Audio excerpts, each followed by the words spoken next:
So we won't do the normal repeating and everything because it's prose and it's difficult.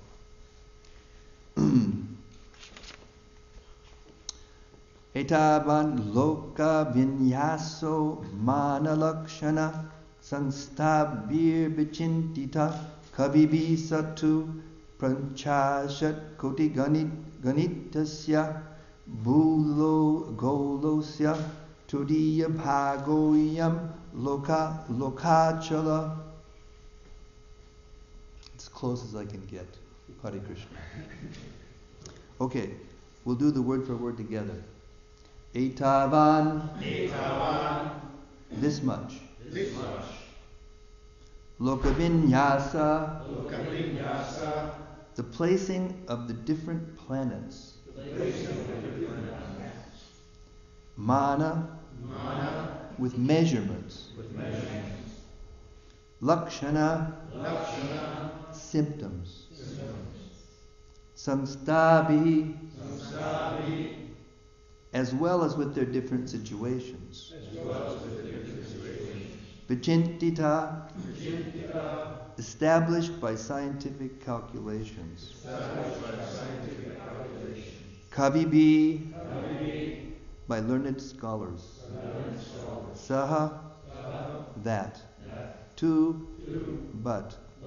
Panchashat koti,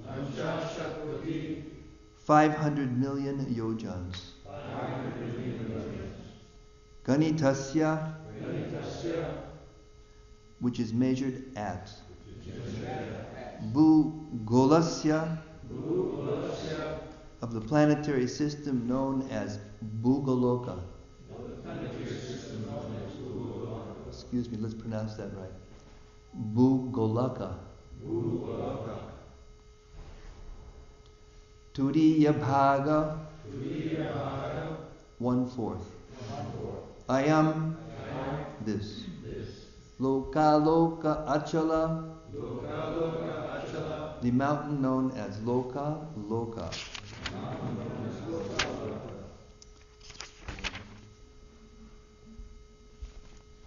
Translation by His Divine Grace, A.C. Bhaktivedanta Swami, Srila Prabhupada Ki.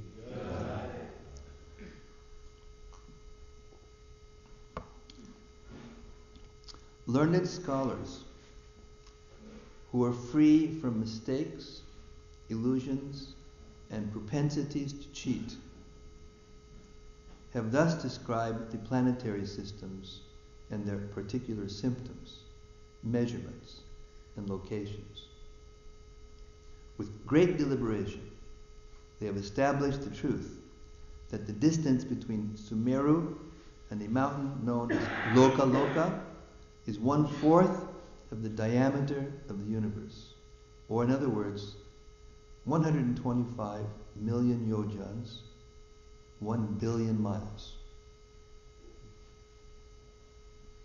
Purport by His Divine Grace. Srila Vishwanath Chakrabarti Thakur has given accurate astronomical information about the location of Loka Loka mountain, the movements of the sun globe, and the distance between the sun and the circumference of the universe. However, the technical terms used in the astronomical calculations given by the Jyotirveda are difficult to translate into English.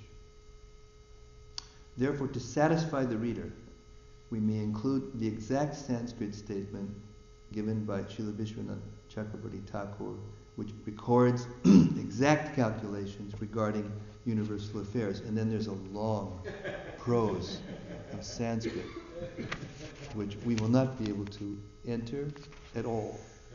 Please don't mind.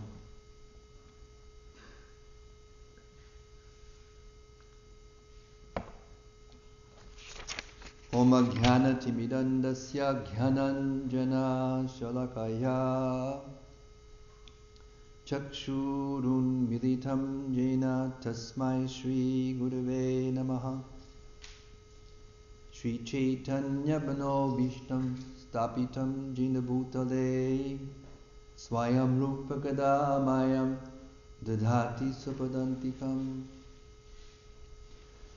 Mukam karurivachalam pangam langayate girim yat kripatamaham bande Shri Gurun dinataranam Namashrishtamanu apisati putra matra sarupam Rupam tasya gajim udubudim maturim goshtavatim Radha kundam girivadamoho radhika madavasam Prapto yasya patita kripayo shigurun tannatosmi Vandeham Shri Guru Shri Yuta Padakamalam Shri Gurun Vaishnavangscha Shri Rupam Sagrajatam Sahagana Raghunathan Vitam Tam Sajivam Sadvaitam Sadvadutam Pudijana Sahitam Krishna Chaitanya Devam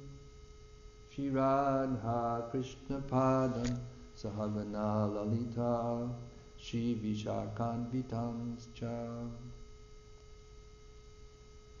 Nama Om Vishnu Padaya Krishna Prishtaya Bhutale Shrimate Bhaktivedanta Swami Niti Namane Namaste Saraswati Devi Gaudavani Prachadine Nirvishesha Shunyavadi Paschatya Deshatarane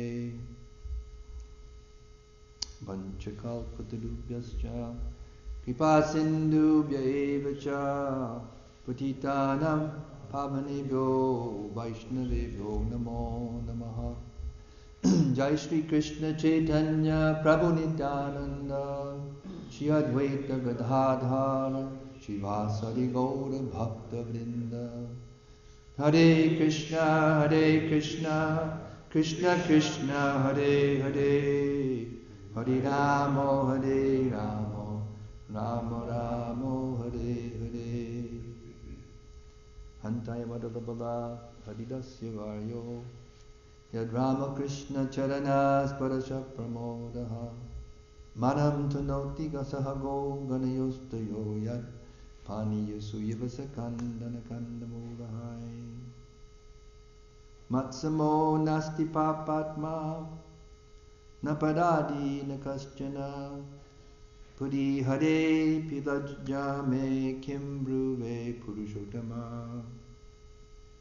Yubatinam Tatayuni Yunam Cha Yabatavyata Mano Bidabate Tadvam Mano Ramatam Twayi Bhumaus Kalitapadanam Bhumyadeva Balambanam Twayi Jata Paradanam Tvam Eva Sharanam Prabho Govinda Balave Radhe Parartye Tamaham Sada Tudiyam Iti Janatu Govindo Mam Tvaya Saha Radhe Vrindavanadiche Karuna Mitabahini Kripaya Tava Padabja Dasyam Mayam Priyatam Hare Krishna.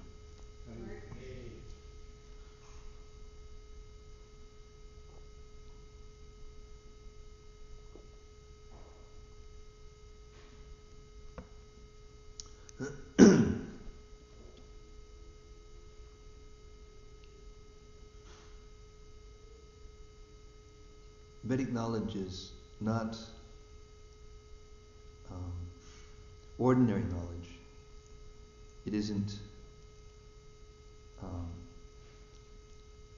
accessible to just anyone and everyone. I read somewhere recently where they're beginning to, you know how they have summer camps for children? You've heard that? They have summer camp, different groups, religious groups, and social groups, and now they have summer camps for children where the whole theme of it is to teach them that there is no God. You know that? So on one hand you've got, in between Afghanistan and Pakistan, these madrasas where they teach, right from the beginning, right from the get-go, for, young boys who have nothing, and they give them something, some food or shelter, some kind of security, so it gets their heart, right? And then they teach them, how to hate anyone that doesn't accept their, point of view. And this is creating an incredibly difficult situation in the world for anyone who's trying to, who honestly is trying to find out what is true. I think all of us sitting in this room, at some point in our lives at least, our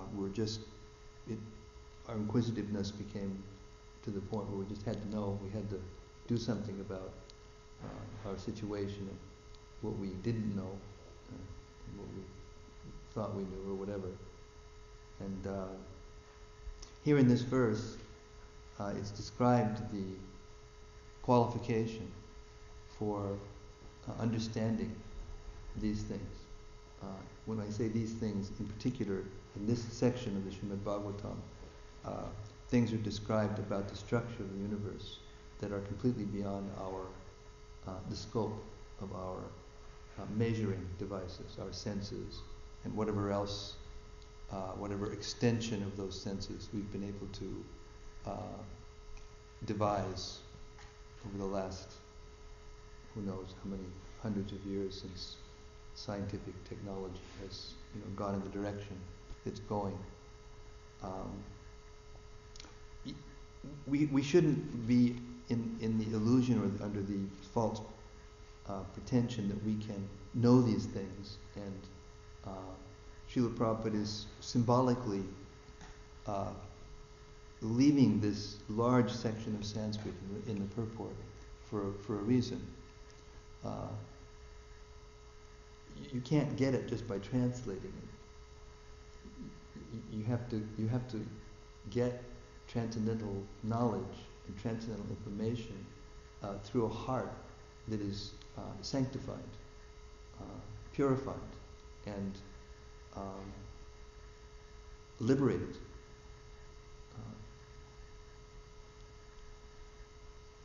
The Vedas are full of methodologies, logic and reasoning and rituals and austerities and different degrees of knowledge that gradually, as they're assimilated, promote one from one degree of perfection to another, until finally the soul is actually liberated, free from the influence of material nature. At that point,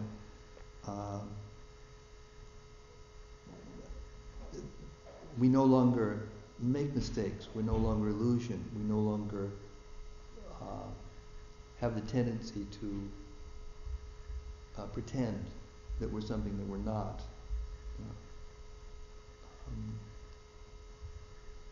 Until we reach that state of liberation, we should be very careful about what we put forth that we know.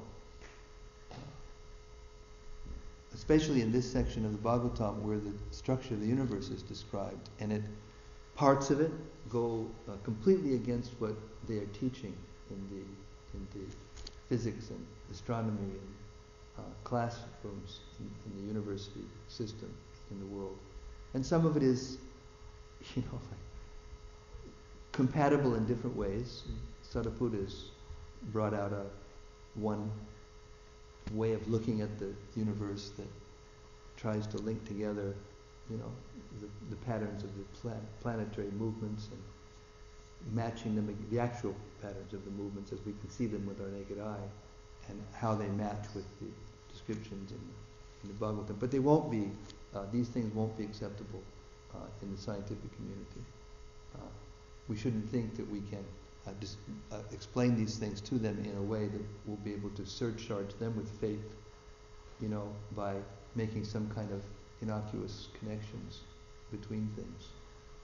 Rather, we should know that the evidence that the universe is structured and that it has been therefore engineered by intelligence, by superior intelligence, is clear. Now they're having a huge debate about this.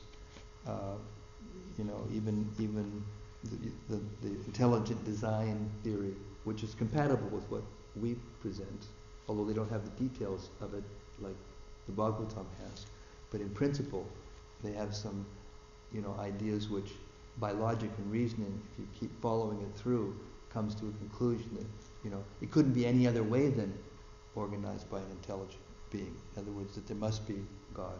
But people who are trained in the scientific community, they won't accept that. They think it's just a leap of faith, even though they have taken a leap in faith also. All the time they're taking leaps of faith to accept some theory that, they've just heard the echo from the Big Bang, it has been traveling, for, 1 billion miles and takes a certain amount of time to get here, and therefore, they calculate according to their known theories of physics and mathematics, and piece together, picture what it must have been like in the beginning of the universe. Our process is different. Our process of receiving knowledge is different than that. It is a descending process of knowledge. It comes down to us through scholars who are actually liberated souls and who are receiving this information by revelation. And therefore faith is an extremely important commodity. If you think about it deeply, it isn't so far-fetched, because every single thing that we do, whether we're a materialist or a spiritualist, whether we believe in God or not, every single thing that we do successfully depends on us devising a plan in our mind, first of all, or having some inclination or desire of what we want to do, and then there has to be some plan. There has to be some organization behind it, and that's all based on our conviction, on our confidence, how much confidence we have in ourselves to be able to do that thing, how much confidence we have that that thing is achievable. But this is faith. This is faith. And it is the rarest and the most precious commodity, because everything is held together by it. Relationships are held together by it. Yeah? Now, as soon as you get wind, or you think that your partner is, looking at somebody else, or may have some other connection, then as soon as that confidence is broken, then the thing starts to waver, starts to become something else, and everything is lost. Now we've had recently in the last few years, because this is the New Year's, day before New Year's, so they always have these newsreels where they run what happened this last year, and how we're supposed to make New Year's resolutions. They're going to solve our slide into oblivion and bring us up into the star of, rising star of success.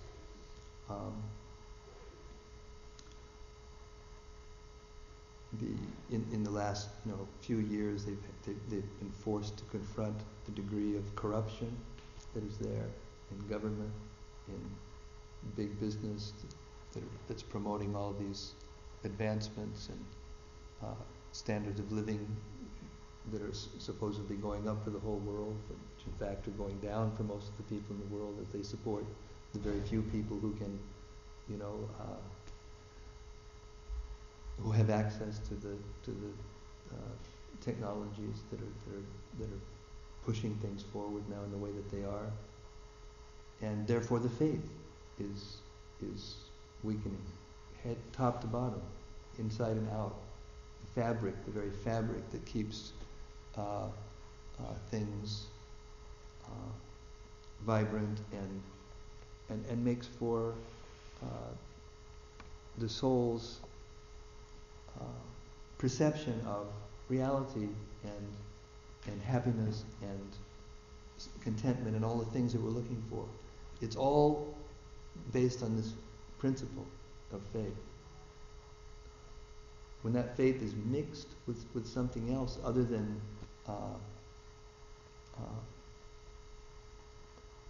realization of Krishna and ourselves as parts of Krishna and everyone else as a part of Krishna, then we relativize everything. Everything becomes relativized, and the only thing ultimately we can have faith in at that point is ourselves. And that's not a very good bargain, because we're there within ourselves watching as we, go up and down and around, at least in this lifetime. Hard to have that kind of faith that is unflinching, that is pure and strong in ourselves or anyone when we see all these different so-called or apparent, contradictions and failings and here. So this is the importance of faith. The importance of faith in transcendental knowledge, the importance of faith in our disciplic succession. All of us are receiving knowledge like this. This is not something unusual, out of the scope of anybody who's raised a child knows. We have all been children ourselves. We know. We didn't know anything. We came out. We started asking questions as soon as we could figure out that we could ask a question, and we accepted the answers. What a floor is, and what a table is, and what a microphone is, and what this head is, and what the hand, everything. Just completely, we're receiving knowledge from sources outside ourselves, and we accept. So it's very important that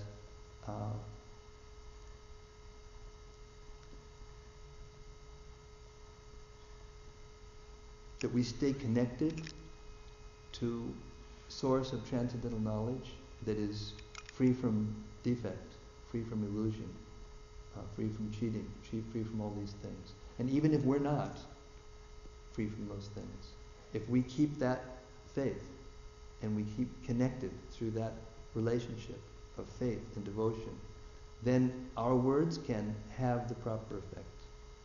And if not, our words will not have the proper effect to inspire and to uplift and to enthuse others in devotional life, in spiritual life.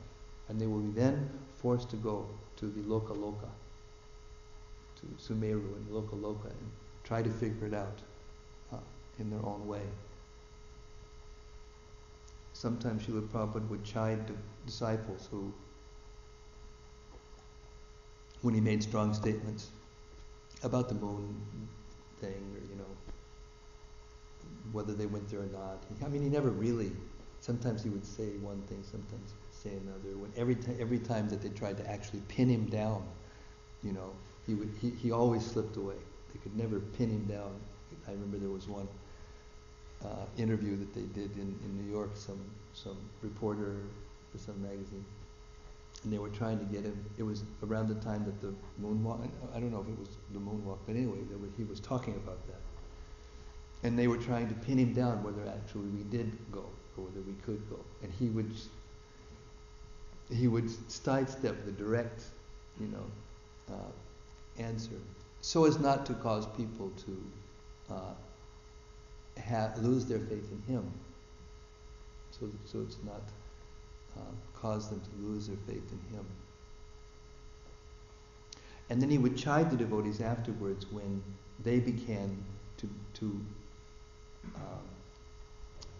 relativize in their minds Srila Prabhupada and the knowledge that he's giving us in the Vedas because of some apparent external discovery that may put into question, what he was teaching us. And the basic idea that he gave us was that when information that we get is not going to affect our day-to-day lives spiritually, tangibly, then if we go there and question and speculate and then come up with a zero or come up with a doubt rather than a fact, then we will be subject to the influence of material nature in very powerful ways. So we should not do that. We should resist the temptation to try to compare, on a one-to-one basis, the information coming from, scientific textbooks and the information coming from the Bhagavatam. It's not going to make that much difference in our practical day-to-day life, whether it's, 1 billion miles from here to this loka, or whether it's 1 trillion. To us, it's going to make absolutely no difference.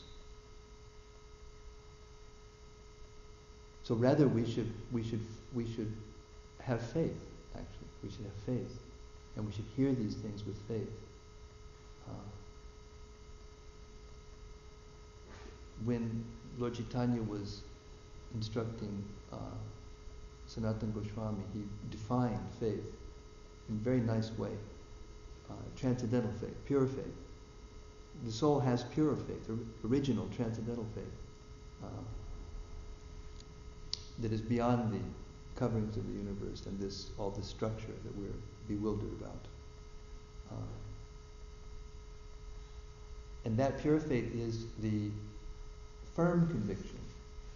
It begins with the firm conviction that if I become fully Krishna conscious, if I can adjust my life in such a way as to stay connected with Krishna at every moment, in one way or another, then all of my aspirations and everything that I need, everything will be provided.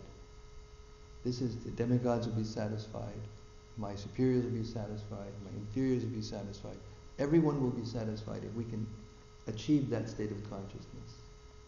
And the lives of the great souls, and this is the point of this verse, learned scholars who are free from mistakes, delusions, and propensities to cheat, have thus described the planetary systems and their particular symptoms, measurements, and locations.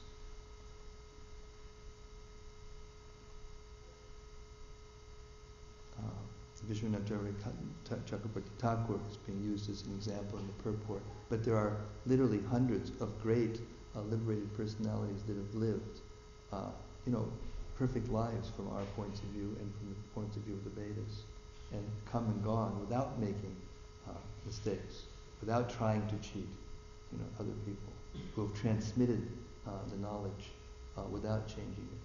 This is our duty. And when we do that, we get in touch with Vishuddha Sattva, we get in touch with the spiritual energy, and we can perceive it. We can perceive it ourselves. Whether we can perceive the Loka mountain or not, and the distances between the planets and the universe, that we will not be able to perceive. But this we can perceive. So our faith should be based on what we can actually perceive. And all of us, every single one of us who have joined this Krishna consciousness movement, have had this perception. Now it's up to us to maintain it and to strengthen it, to water it, to its fruition, so that the fruits of that faith, the faith of that devotional creeper, will blossom. Unless we're tasting the fruit of Krishna consciousness, we can't fulfill the mission of Lord Chaitanya.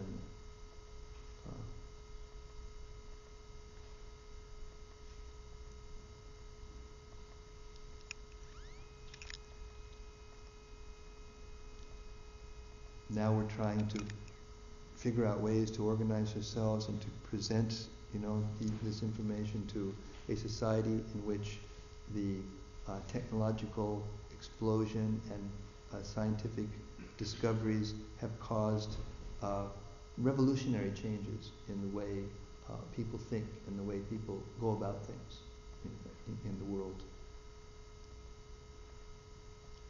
Therefore, but at the same time, the anomalies are increasing. The anomalies are increasing. This last year, now we're at the end of 2005, so we can talk about that for a second.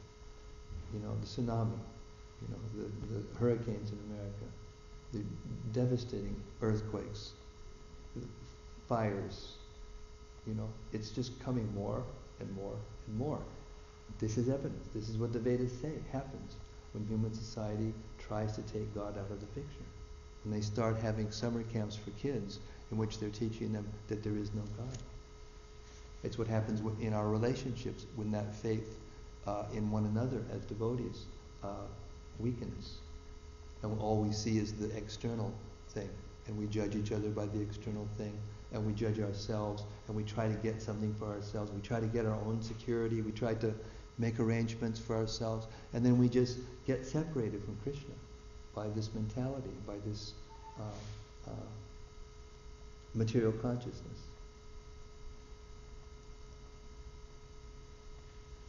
So the purpose of this section in the Vedas is to put us into a proper perspective.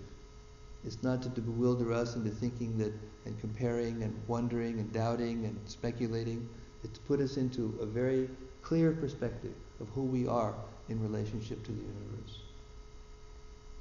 Because this is the source of reality, this is the source of humility. Source of humility is, what am I in relationship to the whole universe? So the purpose of all this description of the universe is not to try to,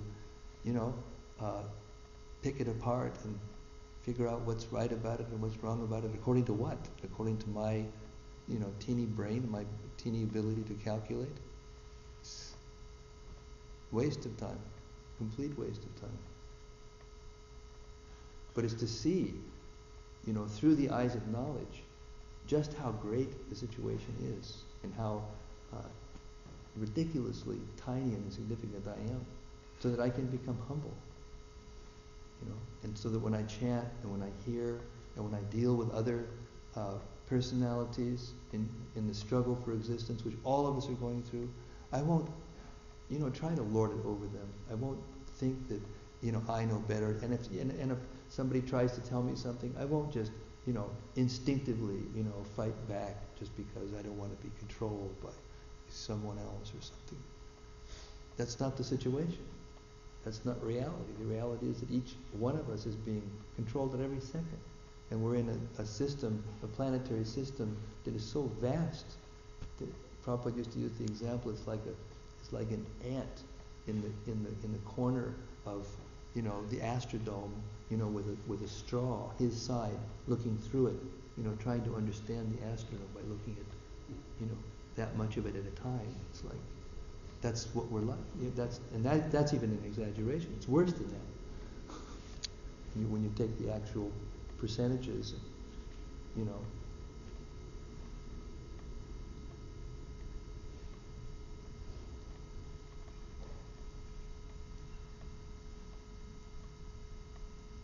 The Vedic knowledge is not changed. It stays there. It doesn't change.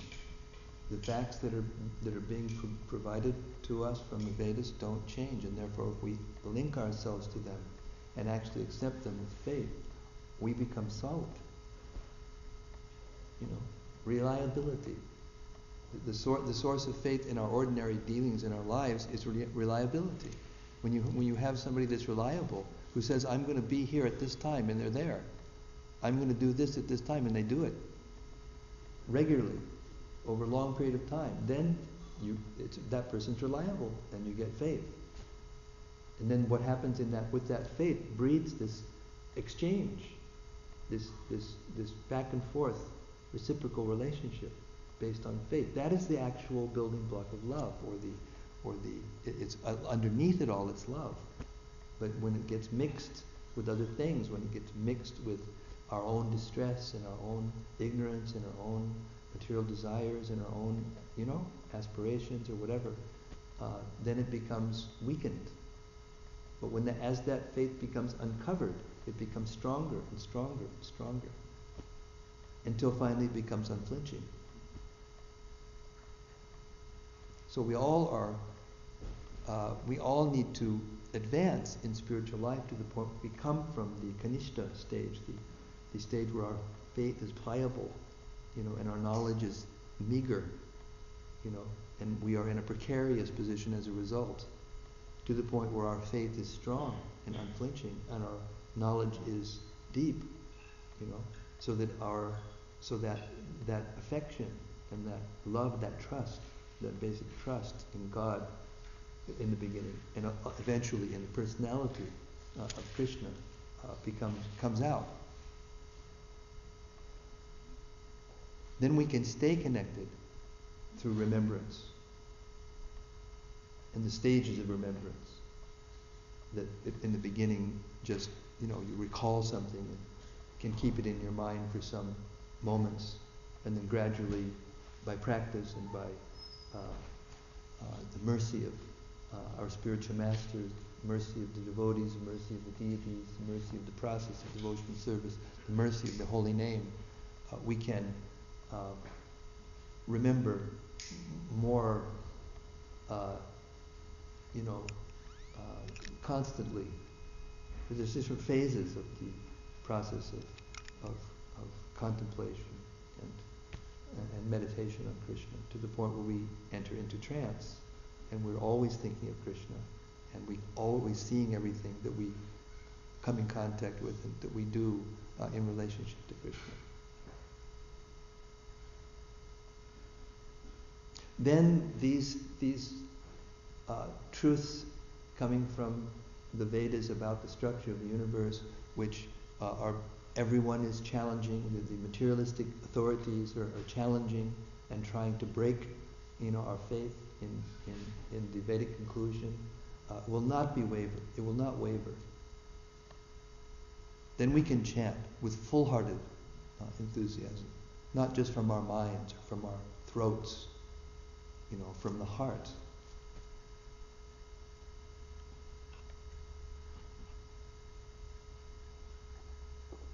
So we're in a very vast universe, and the structure is being described here in ways from an angle of vision that we may not be able to understand because we're not free from material defect. We're hearing from superior sources, from people from liberated souls who can see from a different perspective, just as the persons who are going around the earth see the earth from a different perspective. And the farther away you go from it, you see it in a different perspective.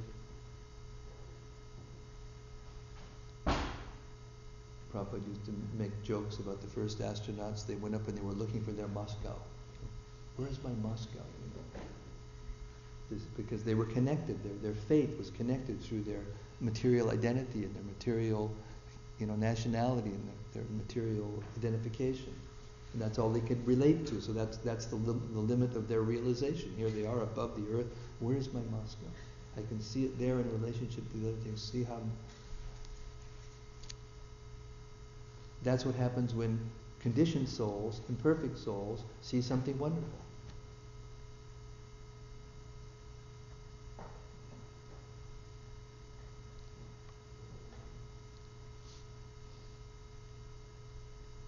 But persons who are enlightened see the same thing, and they may think, oh, look at how insignificant that is, this Moscow. You can't even see it, And I'm thinking it's so important.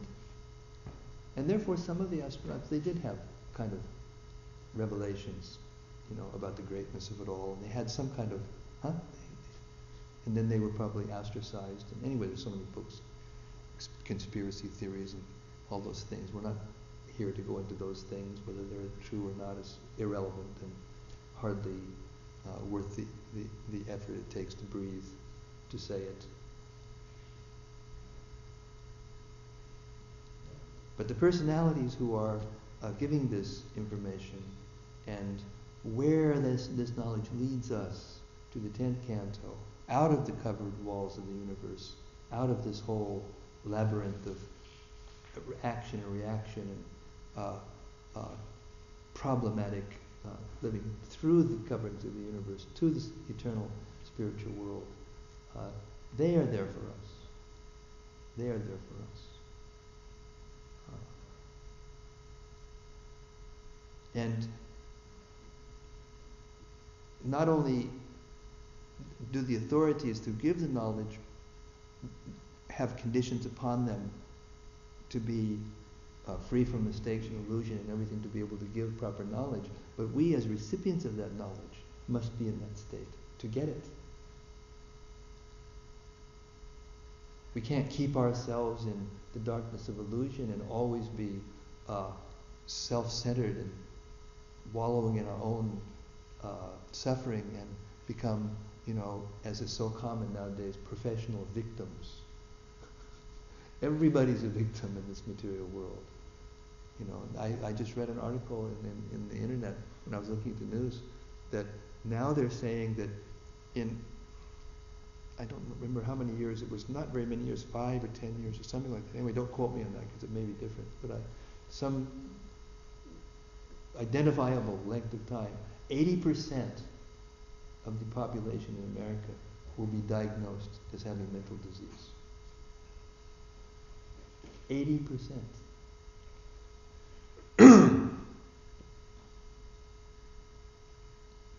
And we wonder why things are a little dysfunctional. It's not just, but this is what Maya does. Tries to, break the faith in things that even we are, close to and have faith in and so our duty is to build faith.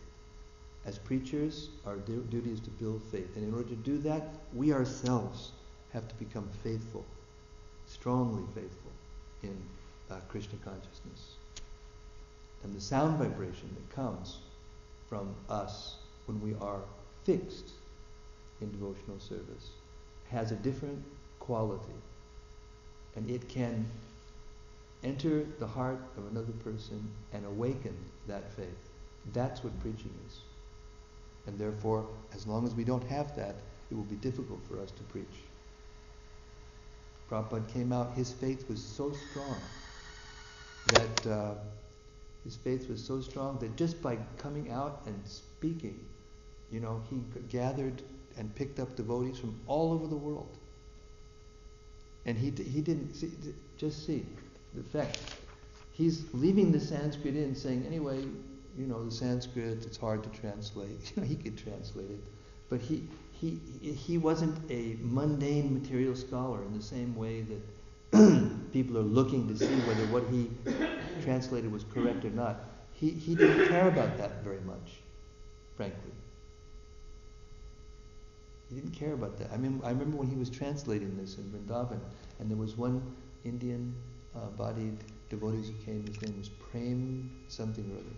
And he was a person he had studied these things and, he knew the Sanskrit language. Prabhupada commissioned him to translate certain parts of the 5th canto so that it can be more accurately, translated than maybe, somebody else. And even then he wouldn't be able to translate. Just see his position, how humble he was. But it's not essential. Bhaktivinoda Thakur talks about this in his... is it Krishna Samhita?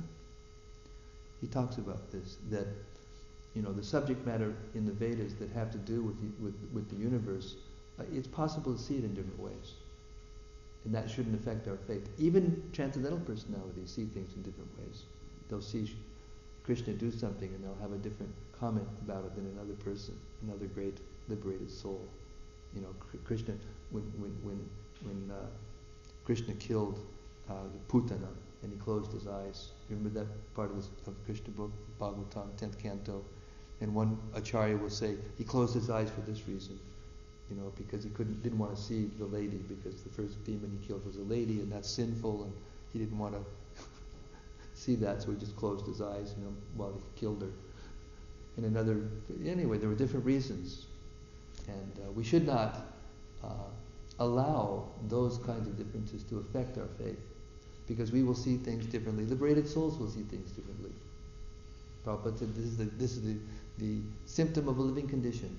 The symptom of a living being is we will see things a little differently than other living beings, because we are tiny, insignificant parts of Krishna. And only Krishna can see the whole picture.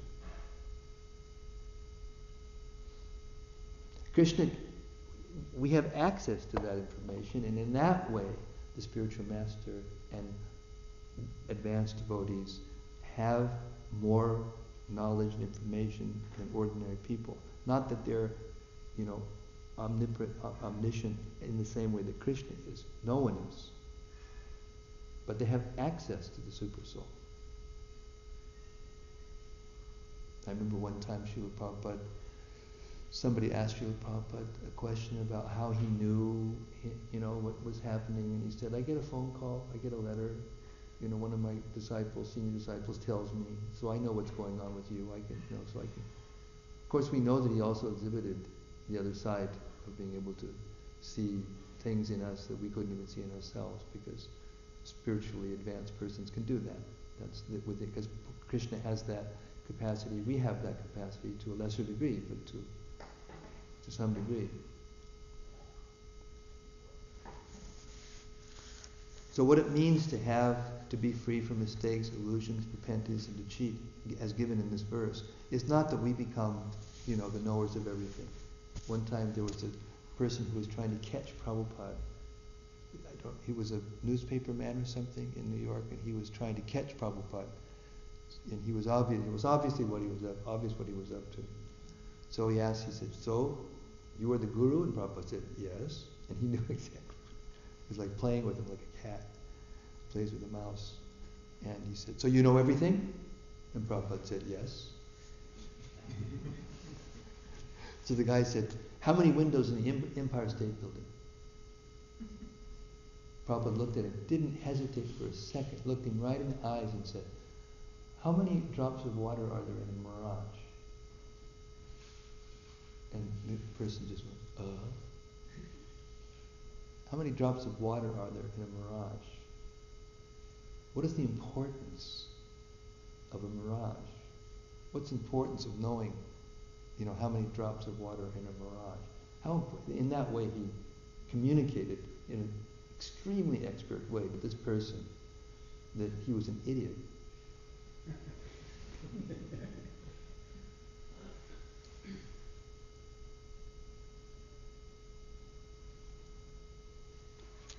So our duty is to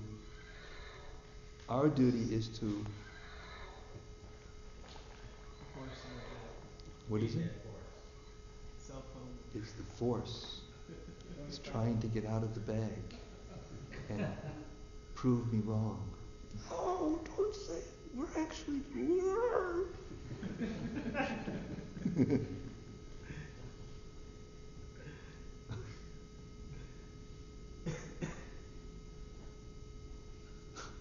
So they write songs about it, and everybody's after it. Love, love, love. This is actually what everybody's looking for. But they're looking for love for Krishna, and they're looking for love for one another on the spiritual platform. Not that it should depend on these materialistic things. But at the same time, we shouldn't act in an obnoxious way and then demand that everybody loves us because, oh yeah, don't you know I'm a part of Krishna, so you should love me. And in the same way, we act in an obnoxious way. We'll be contrary and do everything in a way that, is displeasing to everybody and get that kind of, feedback from everybody and then demand that, well, why aren't you loving me? You're supposed to be Krishna conscious. What's wrong with you? Rather than actually coming down to the reality, the only thing that I actually have that I can change and have control of is my own response. That's the only thing I have control over, and even then to a limited degree, but I have that much control. I can change my attitude. If I can't change my attitude, then there is no hope. Then you can go somewhere else. Vita raga bhaya krodha. Vita means reject. That means we have this ability. Vita raga, attachment. We can give up attachment. Vita raga bhaya, fear. We can give that fear up, but not just by, okay, there's the fears. It's not over here anymore. It's over there. Not like that, but by the assimilation of transcendental knowledge ourselves, by assimilating and how do we do that? We follow the instructions of liberated persons. We follow strictly the instructions of liberated persons. We don't make it up as we go along. That's the strength of accepting these descriptions of the structure of the universe. Not that we're going to be able to convince somebody who's, figured it out mathematically and astronomically, and it's fixed in that conception. No, not necessarily. Will we be able to, convince